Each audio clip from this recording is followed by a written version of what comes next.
Welcome back to our channel, where we explore the dark underbelly of the world's most notorious narco states. In this video, we'll take an in-depth look at the top 10 countries plagued by drug trafficking and organized crime.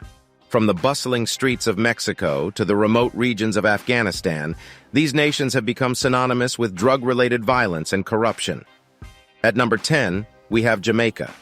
While Jamaica doesn't have a single dominant cartel, it faces challenges related to the cultivation and distribution of marijuana.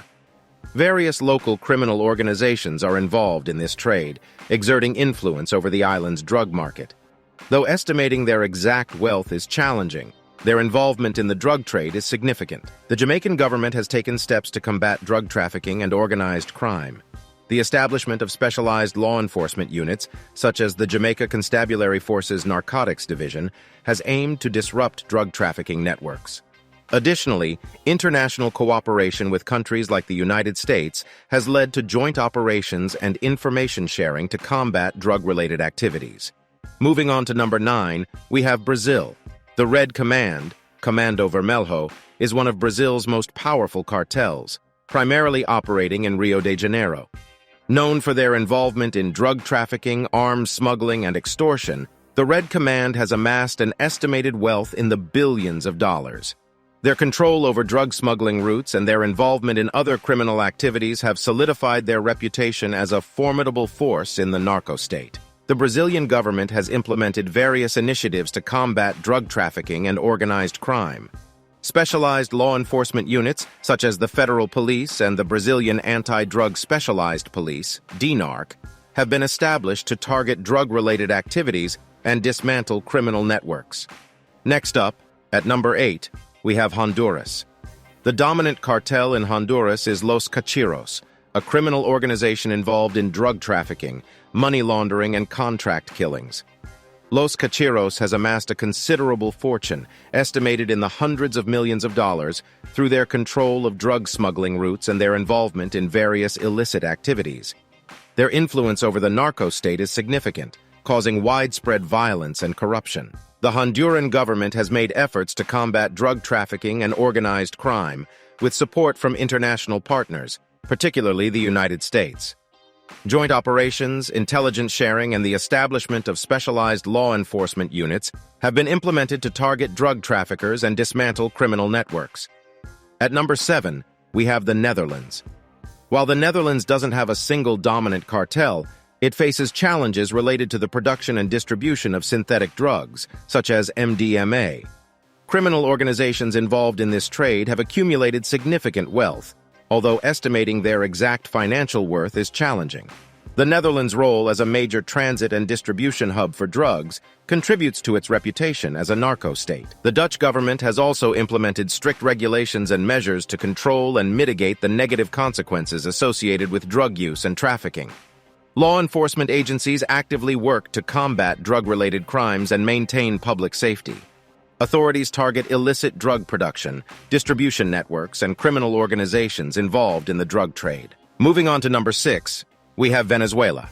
The Cartel of the Suns, Cartel de los Soles, is one of the most prominent criminal organizations in Venezuela.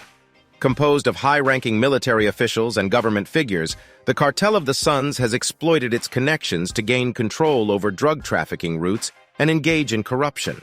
While estimating their exact wealth is difficult due to their clandestine operations, their significant influence in the narco state is well known. Venezuela has experienced ongoing political turmoil and economic challenges in recent years, diverting attention and resources away from tackling drug trafficking. The focus on internal struggles and economic crises has weakened the government's ability to effectively address the drug trade, allowing criminal organizations to expand their operations within the country. At number 5, we have Bolivia. The dominant cartel in Bolivia is the Bolivian cartel, which is involved in cocaine production and trafficking. With an estimated wealth in the hundreds of millions of dollars, this cartel holds significant power and influence over the drug trade in Bolivia. Their activities contribute to the social and economic challenges faced by the country. Efforts to combat drug trafficking in Bolivia have been ongoing.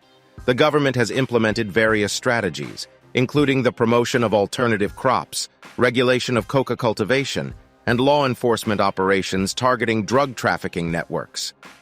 The Bolivian government has also cooperated with international organizations and neighboring countries to address drug-related issues. Next up, at number 4, we have Peru. While the influence of the Shining Path, Sendero Luminoso guerrilla group has diminished over the years, other criminal organizations have taken control of the drug trade. These organizations engage in cocaine production and trafficking, contributing to Peru's status as a narco state. The estimated wealth generated by these cartels is in the billions of dollars, fueling corruption and instability. The Peruvian government has implemented various measures to combat drug trafficking, including increased law enforcement efforts, eradication programs, and initiatives aimed at promoting alternative development in coca-growing regions. These efforts have resulted in some progress, with the reduction of coca cultivation in certain areas. However, the illicit drug trade remains a significant challenge for Peru. Moving on to number 3, we have Afghanistan. The Taliban is a significant player in Afghanistan's drug trade, primarily involved in opium production and trafficking. The estimated wealth generated from the opium trade is staggering, with billions of dollars flowing into the hands of the Taliban and other criminal networks. The drug trade has fueled instability, corruption, and violence, making Afghanistan one of the world's largest narco states. Efforts to combat the drug trade have faced immense challenges. Law enforcement agencies, both local and international, grapple with the rugged terrain and pervasive corruption. Eradicating the poppy fields proves to be a daunting task, as it is often intertwined with the livelihoods of communities already on the edge. At number 2, we have Colombia. Historically, Colombia has been plagued by powerful cartels such as the Medellin and Cali cartels. One such figure was Pablo Escobar, the leader of the infamous Medellin cartel. Escobar, known as the King of Cocaine, amassed immense wealth and power through his vast drug empire. While these cartels have been dismantled, other criminal organizations such as the Gulf Clan, Clan del Golfo, and Los Urabenos have taken their place. Involved in cocaine production and trafficking, these cartels contribute to Colombia's reputation as a narco state. Their estimated annual revenues reach into the billions of dollars. Today, Colombia continues to face challenges in its fight against drug trafficking, but it has made significant progress in reducing the influence of cartels and improving security and stability. The country's focus has shifted towards building a sustainable peace and creating opportunities for its citizens, aiming to leave behind the dark legacy of its narco-trafficking past. And finally, at the top spot, we have Mexico. The Sinaloa cartel, led by Joaquin El Chapo Guzman, has been the most dominant and notorious criminal organization in Mexico. While El Chapo is now in prison, the cartel still operates under the leadership of Ismael El Mayo Zambada. The Sinaloa cartel's estimated wealth is in the billions of dollars, making it one of the wealthiest criminal organizations in the world. Its influence extends beyond Mexico's borders, with their involvement in drug trafficking reaching a global scale. The Mexican government, in collaboration with international partners, has made efforts to combat the cartels and dismantle their operations. However, these efforts have often been met with resilience and adaptability from the cartels, resulting in ongoing violence and drug-related crime. The arrest or elimination of high-profile cartel leaders, such as El Chapo, has sometimes led to power struggles and fragmentation within the cartels, further complicating the situation. And there you have it, an in-depth look at the top 10 narco states and their dominant cartels. These countries and their criminal organizations have amassed immense wealth through drug trafficking and other illicit activities. The impact of these narco states on society, governance, and the global drug trade cannot be underestimated. Remember to like this video and subscribe to our channel to stay updated on more gripping content.